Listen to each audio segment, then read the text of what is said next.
Amy Shah, welcome to the American Glutton podcast. Thanks so much for having me. So, your new book, I'm So Effing Hungry, is something I can't wait to read. And I'm very interested on how you crack the code of hunger because hunger is something I've dealt with, into certainly severe degrees my entire life. I, yeah, it's something that we don't know enough about. And the funny thing is, the food companies know about it. Right. They know all about how our brain and hunger are wired. So I thought to myself, like, why don't we actually know what this is all about and how we can make ourselves crave more of the good things and less of the bad things. So it kind of came out of the idea is like, well, if the food companies are capitalizing on this, shouldn't we actually know what's happening? Right. So that's why I wrote it. Yeah. Yeah. I get into this loop of like, am I, I start to think about like the two posited pathways to hunger, the homeostatic and the hedonist, Yes. hedonic, and I'm often fighting with myself because I have no idea which it is, if I'm being Yeah. triggered by standing next to a Krispy Kreme, or if my body's actually saying like you need some fuel. That's why it's so hard for me when people are talking about intuitive eating, right? Because, intuitive eating in its purest form is great because you do want to be using your intuition to figure out if you actually want to eat something or not. But guess what? These foods and food companies manufacture things so that we get confused and Right. that, it's we're eating a bag of Doritos, but it's created in such a flavored fashion that we never feel full. Like you never will feel full when you're eating Doritos. You just will feel like eating more. And you Yeah. just have to stop yourself at some point and say, like, all right, I got to step away from the bag. So that's when it's really hard because we can't use that anymore. Like if you ate an apple, at some point you'd want to stop eating that apple because you're full, but you won't get that with Doritos or a soda or many foods that are engineered to create like a never-ending kind of craving cycle. Yeah. Yeah, it is odd. I've done this experiment, and I don't know if it's universally true, but I found it to be true for me, of like front loading a meal with protein, Yeah. eating just a ton of protein. I think I ate like a pound of meat basically, and then had some fibrous vegetables, and then just put a dessert in front of me and thought about what would that taste like. And I was totally full, and then found myself salivating and hungry for the Yes. dessert. And I couldn't have eaten another bite of lamb or, Yeah. cabbage, but I could fit that dessert into me. That's like a test I have in the book to kind of exactly what you said. Basically, sometimes people you're not sure whether it's true hunger or craving, and just think about like the raw vegetables that you love, or something that's healthy that you love, a salad. Would you be eating more of that if you had it in front of you, or is it that you just crave the feeling of that sweet in your mouth or your taste buds, and that's what you're craving? Yeah, and then it gets weird because I it's not true bulimia, but I'm so I feel like I'm so damaged from years of this, like Yeah. of not eating properly, that I'll start to think, well, what if I just put it in my mouth and then spit it out? I'm also an Yeah. actor, so many times I'm doing work where you have to do that because you're doing a scene where you're eating some food that you're just not going to Right. be able to do for 12 hours. And Yeah. so they have a spit bucket next to you. And so I think like, well, if that's fair and that's not, really Yeah. degenerate behavior, but I don't think any of that's good to get accustomed to doing. Right. And that's the same thing with, there's some strategies like I talk about a lot of strategies in the book that we don't necessarily know because we don't know this research. Like I said, companies know this research, but we don't. So like there's lots of strategies. One of which you kind of mentioned is eat your, say salad and a soup before you start to eat your other food so that by the time you get to dessert, you're actually deciding whether you want to eat it based on your hunger is actually satiated, and then you can kind of control that dessert. Or doing a workout in the morning actually helps you control your food all day. So getting sunlight, for example, is a great way to actually help with cravings and hunger. Because if you've noticed, when it's summer months, or you're spending a lot of time outdoors, your hunger and craving is just more under control than when it is. And it's actually a brain process. There's a hormone called melanocytes. So melanocytes, like the skin cell colors in your skin, it's called melanocyte stimulating hormone. And that actually helps us with cravings and hunger. So that's why sunlight can be really nice if you're like, God, I'm having such a day of bad eating, or a week of bad eating, or a bad mood, and you just kind of want to get control over that. That's some strategies that you can use. That's amazing. Okay, I want to veer off and use you very personally right now, so you can diagnose me and tell me how to fix this. But Okay. so I grew up, I was put on my first diet at 5 years old, and that was like your standard restrictive, but from authority. My parents, my grandparents would decide what I ate, and it was always limited. Like, you can't have seconds, and we're going to give you a very small portion, right? And it wasn't fun for a 5 year old. Yeah. And that didn't really work in the way that they wanted it to, which was that I would lose weight and look like a normal and all the other normal kids. And so then my parents kind of, well, really my mom went on this mission, because since that didn't work, it became like, let's discover what foods he's allergic to. So I was on candida and blood type and then every fad diet that hit the 80s and 90s in America. None of those worked. But this is a perspective looking at it and looking back and going, none of those diets worked.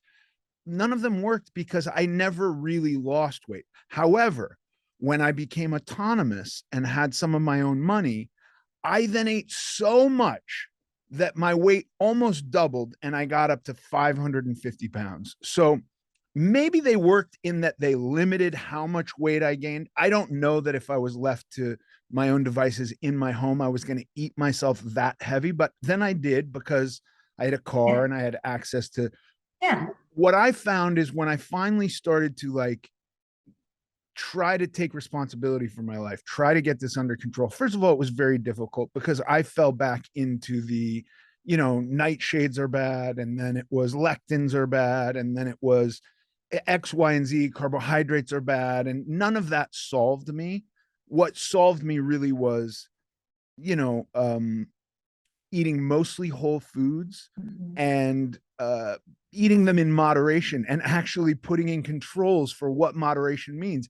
Now I'm coming to the hunger point, because I would assume a normal, quote unquote, and it's terrible to label anybody as normal, but I do, I would assume that a normal person eats and has some signal where their body says, we're full and we don't need to eat anymore because you've eaten enough. Even if you're eating too quickly, because I've been told that's one of my issues, I have no sense of that. I trampled over this so hard for so long that there is no, I will sit and do as much mindfulness as I possibly can and listen as hard as I can to any cues from my body as I'm eating. And I just get, it's like I'm listening to a void.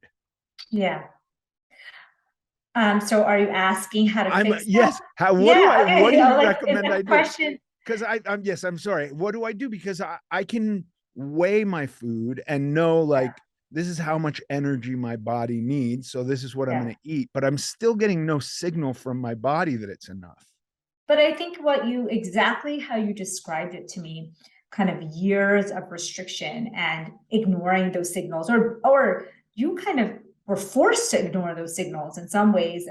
You were told by authority when you should be done with food and when you should eat more. So I think it's kind of like, the way I think about it is like insulin resistance. So when you have diabetes, it's that your body is not responding to the blood sugar the way it should be. And just like you have insulin resistance, you also can have leptin resistance. And this is something that's been shown very commonly in people, especially with obesity, that your body just stops listening to, it's kind of like the crying child. When the child keeps crying and crying, the mom and dad are just kind of like, that kid's always like that. And that's what insulin resistance is, and that's what leptin resistance is.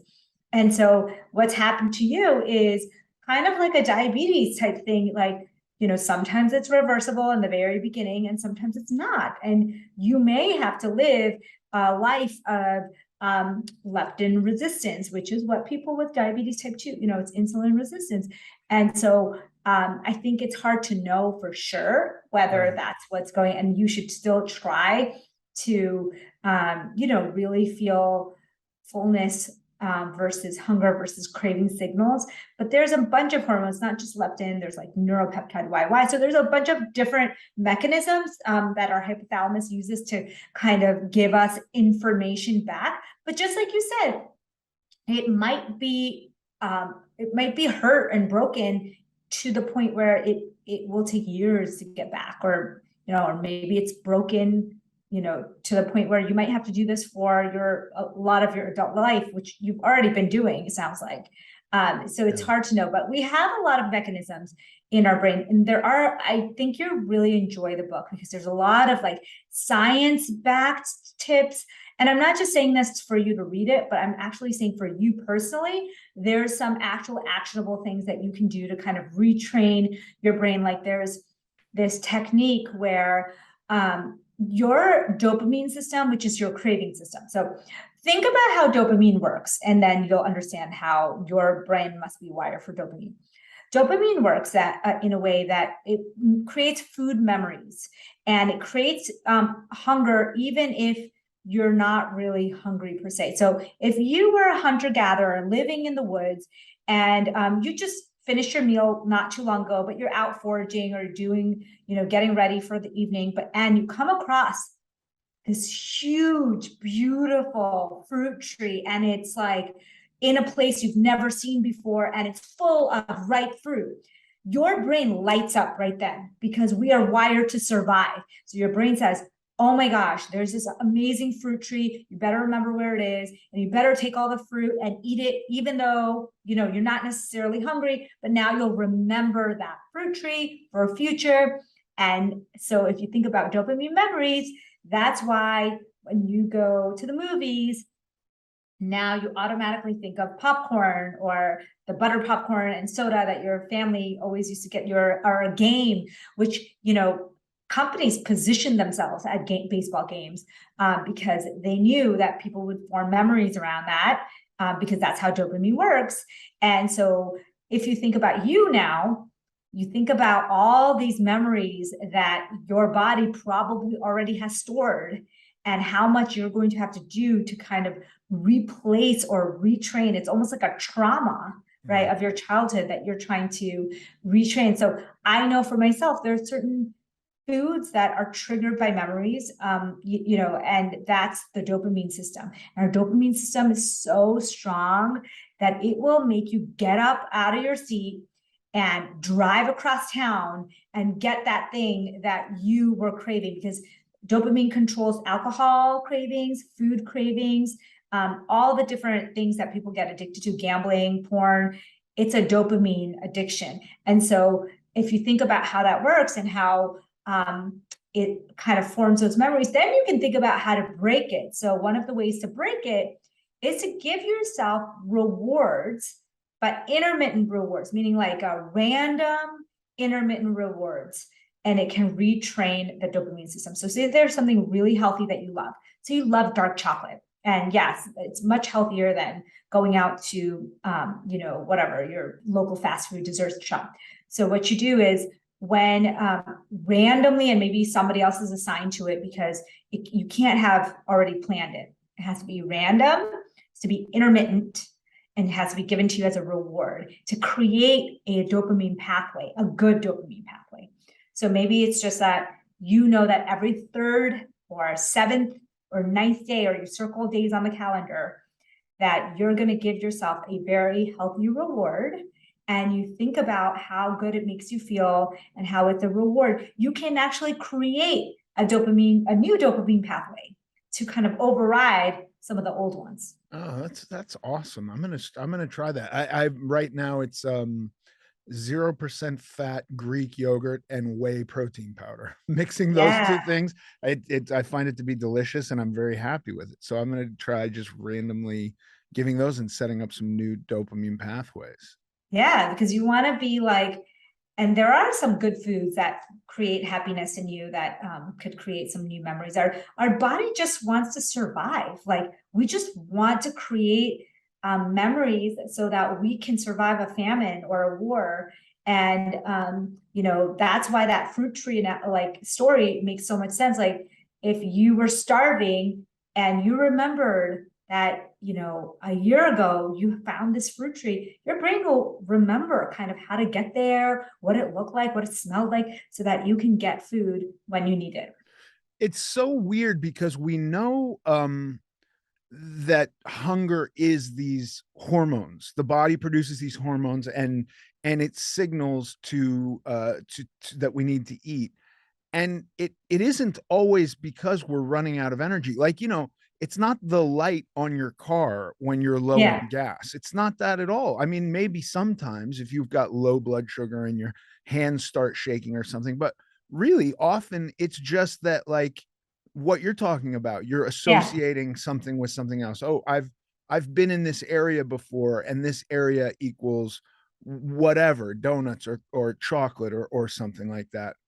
Yeah, we have many survival mechanisms so to protect us from starvation. Yeah. So, and those, unfortunately, in this day and age, we don't necessarily need a lot of those, but they're being kind of we're using them in ways that we shouldn't be using them.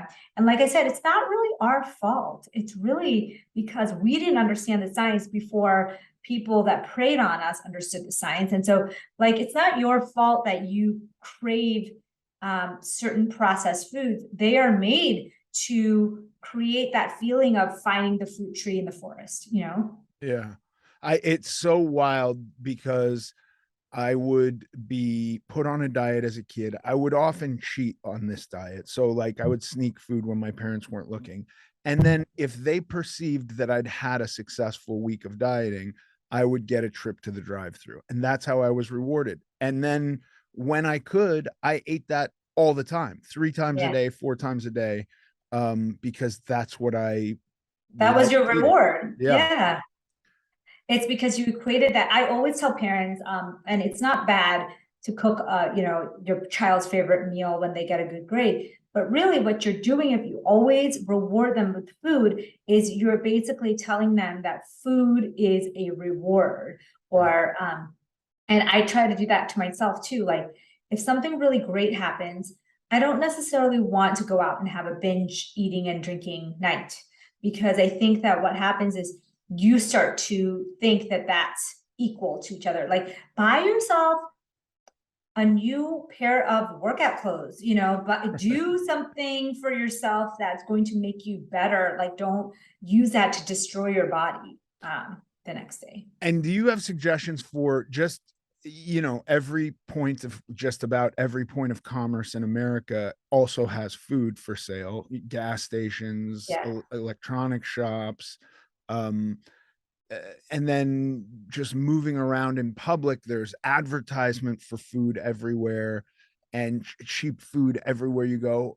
Is part of that, if it is all linked to hormones, those are stimulating hunger hormones too. Yeah, so they actually create colors, you know, of the packaging. They create, they know that people will drink a sports drink or drink more when it's a certain color or a certain. So yeah, it's all a chemistry experiment for these companies. That the only thing they want to do is have you ingest more of it. And so they don't really care what's going to happen to your leptin or your neuropeptide YY over 10 years time of eating this. What they want to convince you is that it's, you know, it can be part of a healthy diet. And so it's almost like, you know, you're kind of, it's like this magnetic field that you're trying to get away from when you're, and you know, you've probably felt like that many times. I know I feel like that. It's like this magnetic pull that you're walking away from in this world. And I think the more we educate people about what's actually happening, you've gotten the education the hard, long way. But a lot of people, like children today, don't really know the difference between why would they pick an orange over an orange candy or a orange flavored drink when they don't really know what the difference was or why they should pick one or the other. So I think it starts with kind of, it's not going to be enough to just say eat healthy. We're going to have to teach them that, like I have kids, and what I tell them is that these foods are engineered to make you want more of them and to make you want them more than the healthy foods. So to understand that, yes, you will crave them and yes, you will want them, but that doesn't mean you always just have that. Like, and I don't restrict them from my kids because of exactly what you said happened to you. When dopamine is that thing where if you want alcohol and somebody hides that alcohol, you will drive to another state to Yeah. buy it. So it's like that's how dopamine works. You can't just suppress that.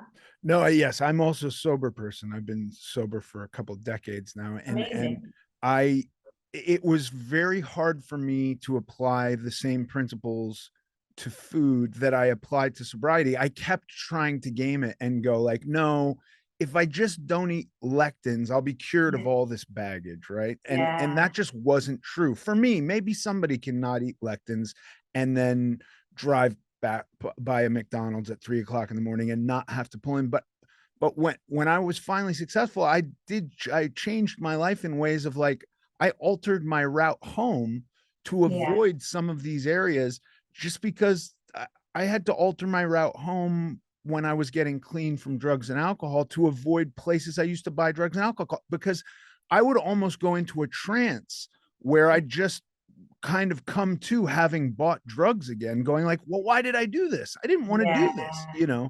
Um, That's dopamine right there. That's how strong it is. yeah, yeah. I think that there's a lot of that that's not really discussed. It is kind of an entire branch of why we're hungry, Yeah.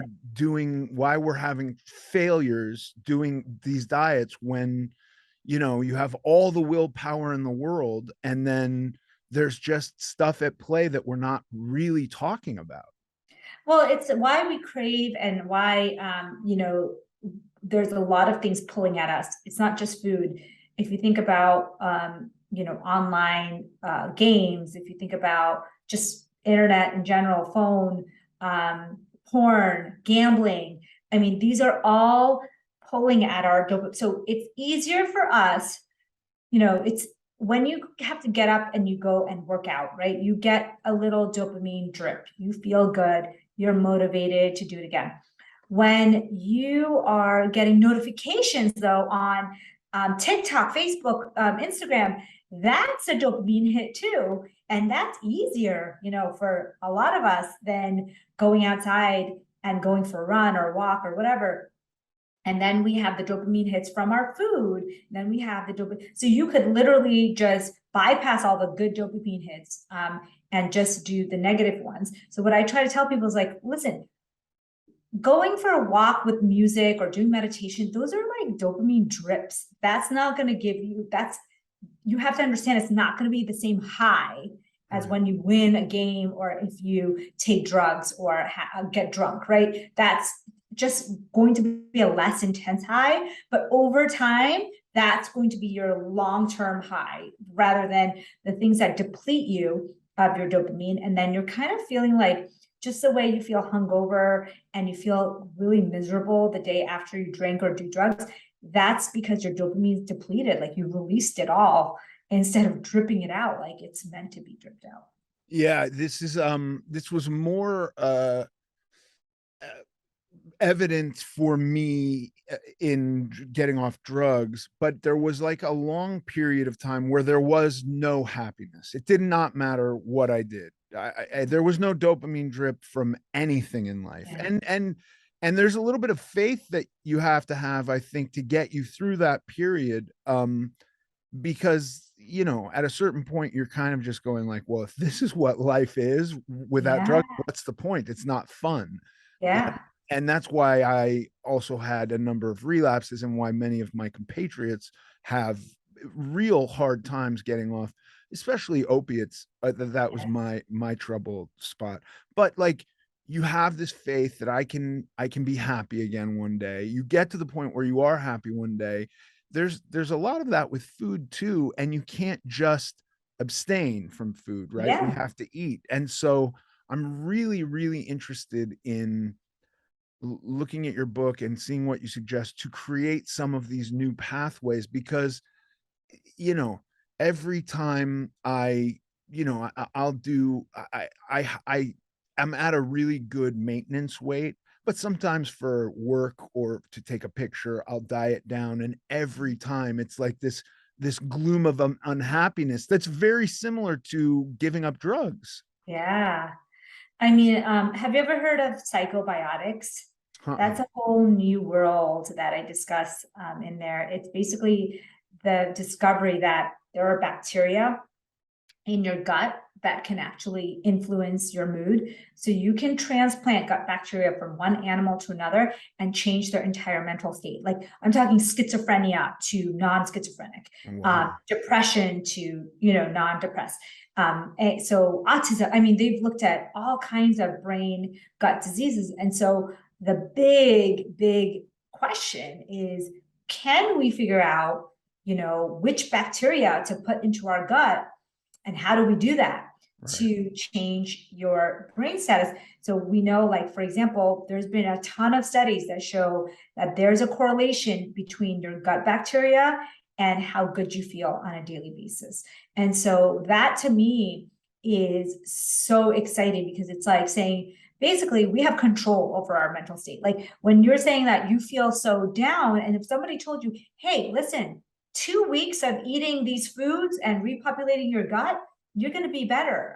You're going to feel better. And I think when I say that, that already gives us hope that like there's something out there. Now, of course, the drug companies are trying their hardest to take advantage of this, because they're like, oh, we can just give them this bacteria and put it in a pill and make it like $6,000 and then say it's like the magic happy pill or something, right? So it's an area of intense interest and research from everyone, because if we could figure out that gut brain connection, oh my gosh, think about how life changing it would be. But right now we kind of know enough about it that I feel like it's enough that we can take action on it. We Yeah. know that if you're eating a diet full of certain foods that feed the gut bacteria, meaning prebiotics are foods that feed your gut bacteria, and then probiotics are foods that actually put in bacteria. And then a few other foods like polyphenols, which are another magic food for the bacteria. You can actually grow like an entire garden of good gut bacteria that's going to help you with your mood, with your cravings. And so I think that's the most exciting part of it. Can you give me some examples? Because I think of uh, probiotic type foods where there's lacto fermentable food like cabbage, I think of, and things like Yeah. kimchi and sauerkraut. I don't know why I'm only thinking of cabbage Yeah. and like the Yeah. little yogurt probiotics. But what are prebiotics, and the other word you said was phenol something? Polyphenols. Yeah. Polyphenol. Okay. So prebiotics, if you think about it, is like food for those little seedlings that already exist in your gut. And that's actually the best. If you think about it, you and I can have very different microbiomes, but if you feed the seeds in your microbiome, the seedlings, you're going to be able to be happy. And so will I. Even though they're different, right? So prebiotics is probably the most important. Prebiotics is food fertilizer for the seedlings that you already have. We all kind of have those good bacteria in there, unless you've been ravaged with antibiotics for many months or something. So prebiotic foods are things with the fiber in them. So if modern day farming is basically taking a wheat plant and taking away all the fiber and the bran and all of that stuff, and just leaving the refined starch part of it. So basically, you're not getting any of the fiber that you should have gotten to feed your good gut bacteria. And of course, like, people didn't realize how important these pieces of fiber are. So you can get them from vegetables, you can get them from fruit, you can get them from unrefined grains and nuts. So these are just real foods that have the fiber inside of them. It's not like a fiber pill per se. It's or although psyllium husk, for example, is a great addition to the diet. So things that have fiber in them are really prebiotics. And there's some foods that are like major prebiotics. So something like jicama, for example, is like an amazing prebiotic. But something as simple as garlic and onions are amazing prebiotics. Okay. So learning kind of what foods, I would say in general, just eating more fiber in your diet. Basically, in America, we are starving our gut bacteria because we're not giving them even 20 grams of fiber, 90% of people. So we want to be giving them much more fiber through food. The second thing is probiotics. Probiotics sounds like it should be a pill, but it's really the way you want to think about it is anything that has live bacteria in it. So if you look at your yogurt, it could be a yogurt that has live bacteria. And if it does, it'll say that on the back. Same with probiotic cottage cheese. Apple cider vinegar, like the unrefined one, the one with the mother, that is fermented. And so now you go to Whole Foods or these health food stores, there's also huge sections of, kimchi or fermented cabbage. We don't really need to do a lot of fermentation anymore because of refrigeration and pasteurization. So that's why it became kind of harder to get. So like pickles nowadays aren't really fermented because they learn how to pasteurize them and just put them in vinegar and put it away. So getting some fermented foods into your diet is literally the best way. They found in a study that it was even more important than anything in your diet is adding fermented food. And if you can get up to like 3 to 5 servings of fermented food, that created the most anti-inflammatory effect in the gut. It created the biggest change. And so for me, I just feel like it's worth it to get some, apple cider vinegar, add it to, your salad. Probiotic cottage cheese, have that instead of the regular cottage cheese, like little switches that could be really easy. Can I ask you, maybe, it just occurred to me, my kids are always yelling at me about this. If you heat up fermented foods, do you ruin the probiotic? Can you kill those? Yeah, a lot of it you would kill. Okay. Yeah. Oh, so like my kids are right. If you're having a yogurt, you want to have it like as a yogurt more than in a recipe because presumably at high heats, some of those bacteria would die. Got it. And that's what's wrong with a lot of the probiotic pills and all these things that people do is because they're heat processing it. And so a lot of that dies. So the other thing is kombucha or kefir, or some people call it kefir. It's like, and you can do water kefir. There's like a coconut water kefir, or you could do a yogurt one. There's lots of options now of adding fermented food. It's just not in our norm. So I feel like people don't think about it as much because that's not in our usual kind of, grocery store list, right? Yeah. Okay, and then the last thing is polyphenols. So polyphenols are the bright colored pigments in foods. So if you think about like blueberries, you think about red cabbage, things that have a lot of color.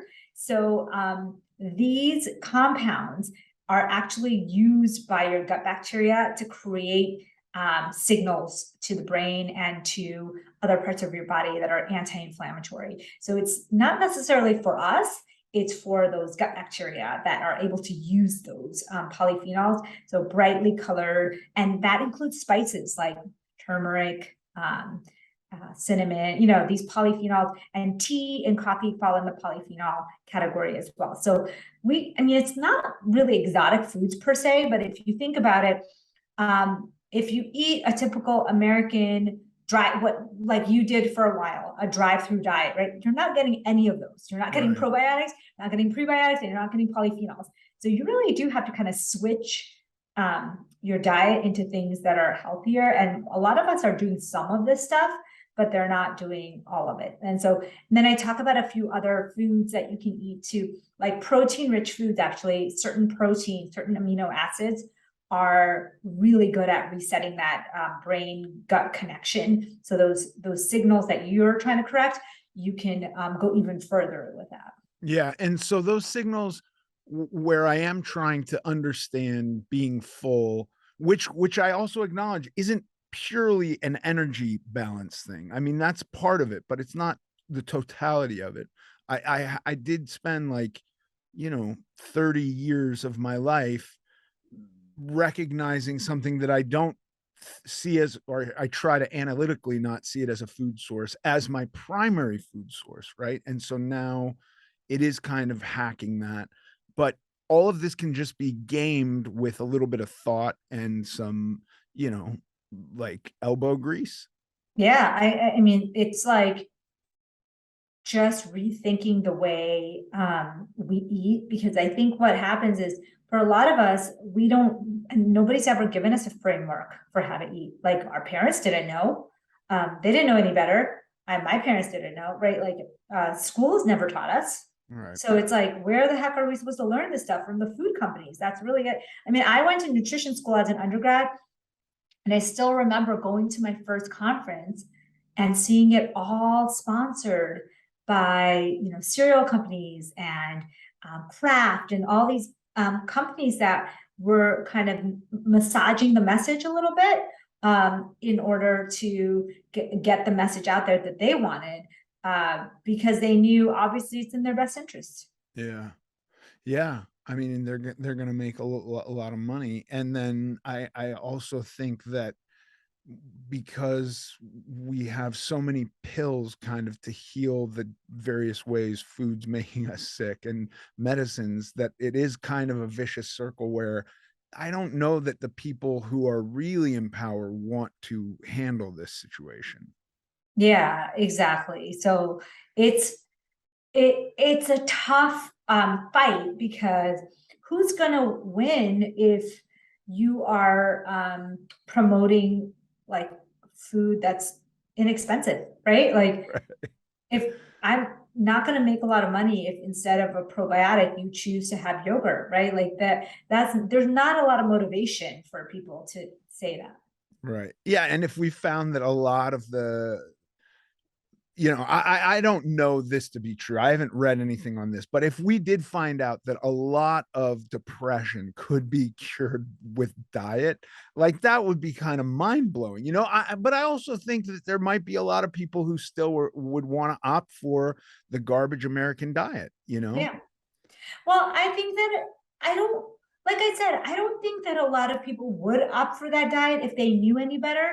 But it's almost like, well, of course, like a kid, you're giving them an orange drink, or like or you're giving them an actual orange that they have to peel, has all this fiber in it. Like, why would you pick that Right. unless you knew that there was something really great about the orange that you wouldn't get from the drink, right? Yeah.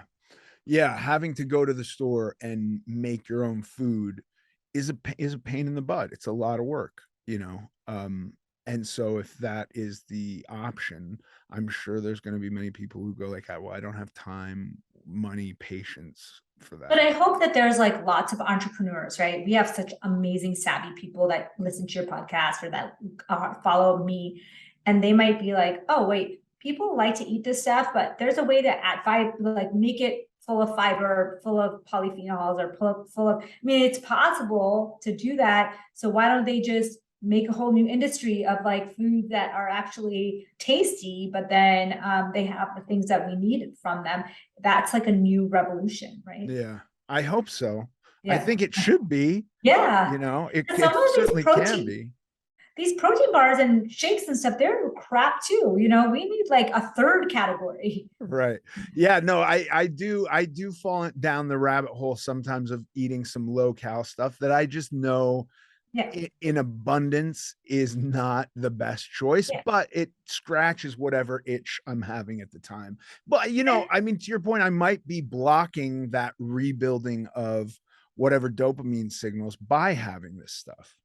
Well, I think you do need a dopamine drip, right? We can't survive. Like people think like you can just go without dopamine. No, like you'll die. So you need dopamine. You just need to understand where it comes from so you can maybe seek out other sources that might give you that same little like burst that you get from certain foods. So for me, the easiest thing to tell people that I think it gets so overlooked is circadian rhythms, like sun. Like if you get a good night's sleep and you get some sunlight, or one or the other, but preferably both, you will automatically notice that you're a happier person, because some people think of depression actually as a circadian rhythm disorder, Right. because there's so much sleep disturbance and light disturbance, and when you fix that in people, they automatically feel a little bit better. And so what I think people don't realize is like, hey, you have the power, even if it's cold outside, you have the power to go outside, open a window or whatever it is, get some sunlight, or get a little bit of darkness and sleep at night. And that alone will help you boost that dopamine. And maybe you won't need the other stuff as much. Like, I don't know about you, but when I haven't gotten a good night's sleep in a few nights in a row, and I haven't gone outside and seen sun, like my cravings are all over the place. My mood is all over the place, because now that I know the science, I'm like, oh yeah, like I noticed that when I'm not doing those things, my energy, my mood, my cravings, my sleep quality all go down. Yeah. If you were designing something for someone um, that was resolution based, so let's say like you have somebody, and like I personally think that, but it's also was my perspective, so that's why it's probably the most true for me, that like with weight loss, the majority of Americans could see massive health benefits just by Yeah. losing weight. And so, like, however you cobble that together, you're going to be successful in having a health benefit. But if you had somebody who was like struggling in the way that I've talked to you about how I've struggled and still struggle to this day, right? I've lost 300 pounds and Yeah. kept it off for years. And it's A not daily grind. right. Yeah. It's life is not as easy as it was when I was mindlessly going to McDonald's 4 times a day. Yeah. Just that it's real work. What would you suggest for somebody who wants to begin this process as like a New Year's resolution type of thing? Yeah, that's a great question. So I'll tell you what I do with people. So what I do is we do a 90-day intensive. And what we do is every week we check in. So part of it is accountability, having someone cheering you on, being your partner in the process, right? This road, and can be really lonely, and it can be really difficult when no one is kind of checking up on you. And you're more likely to stay accountable to someone else than you are to yourself. Let's be honest. We love to fulfill things for other people, and we're less likely to fulfill them if it's just ourselves that we have to do it for, right?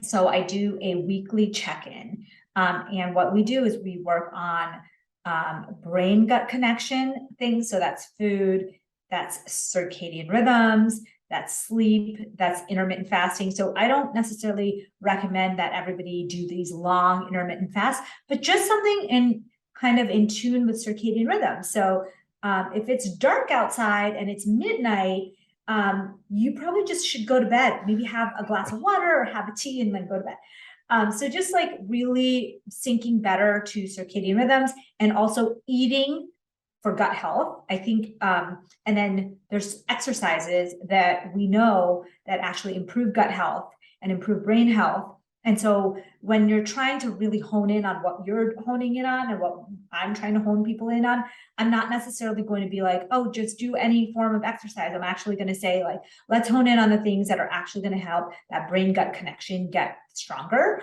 so that you can help your cravings. And that's going to be things that are maybe different than what you're used to. And then same with the diet. Like I actually give a full-on plan, because just like you said, it's hard to think outside the box sometimes. Like you might be thinking to yourself, oh my God, where do I start with just being healthy? Like you've now done it for what you said, 5 years, but Well, I've been dieting for 20 years now. I mean, yeah, really my whole life, but on my own, like of my yeah, own cognizance for 20 years, I've been dieting. yeah. So but if you were just starting out, a lot of people that I work with are eating healthy, but they don't really know this whole, you know, there's all these types of fiber. Like when I say fiber and prebiotics, there's certain prebiotics that you might want to try. So I kind of make up a little, and in the book I do, it's really easy to find it. It's basically eating food, real food with a breakdown based on the person. So if you are a perimenopausal woman, you're going to eat a little bit differently than if you're a 25-year-old athlete, for example. That's like, I kind of customize it because when women start to get those hormonal shifts, and same with men as we get older, the macronutrients affect your hormones as well. So you want to kind of like tweak that. Yeah. So that's it. And it's not that it takes 90 days to see results, but nothing, I don't think there's a habit. Very few habits are 28-day habits. Most Right. things are like 90 plus days to actually get really a habit, and usually more than that, even probably more like 6 months. And the really wild thing about habits is you can blink and the habit can disappear, right? A Yes, habit is really something you got to keep doing. it's crazy, and that's why I like habits that have some positive feedback to it. Um, like, when I force myself to wake up early, I always pair it with something that's desirable, so that it's like fun. You look forward to it. Like your first meal of the day should be something you're looking forward to, not dreading. Like all these the diets that have like, come in food, it comes in boxes, and you're like, just like not even enjoying the food. That's not a habit that's going to stick. Right. Yeah. Yeah, it becomes very tricky that way. I tell myself because it's very odd. I find that there's a lot that I believe, and yet my experience and my emotions will tell me different. You know what I mean? Like I do believe I can control how I react to something emotionally. And then I'll find myself very angry, going like, I don't want to be angry right now. And yet I'm angry. And it's similar with food. Like I don't want to be sold something. I don't want marketing to work on me. And yet it Yeah. does. Yeah. And I'll buy something and I'll go, I didn't really want this, but the advertising worked. And I think with food, like if you want to get to that place, I think that, I don't think for somebody who's like 600 pounds that the totality of a solution is going to be just eating whole foods. I don't know Yeah. that you might have to do that as a beginning point, but then at some point there might be some regulation in how much whole food you're going to eat, because at 600 pounds your body might be telling you to overeat even if Yeah. they're quote unquote healthy foods. But I do think that for the majority of America, just doing that simple switch over that you're talking about doing for 90 days, I think we could see such profound benefits. I really do. And the nice thing about gut, this whole idea of psychobiotics, is that the gut will work for you. So gut bacteria, they create their own dopamine and serotonin, and they send it to the brain. So if you think about it, it's a great way to feel better, because Right. that serotonin and dopamine is going to, it's weird because they talk about 80 to 90% of your neurotransmitters like dopamine and serotonin are in the gut, but it doesn't cross a blood-brain barrier. So people are like, well, that's different, dopamine. But what that does is it sends secondary signals to the brain to say, hey, you should feel more energetic, you should feel better. And that will motivate you to eat more of the good food. So once you get the kind of cycle started, the gut bacteria itself will ask for more of the food that it likes. And so it can work in a positive way for you. Yeah, that's really cool. Well, Dr. Shaw, I can't wait to read your book, and thank you so much for this conversation. That was awesome. Thank you. Thanks for having me. Absolutely. Talk to you later.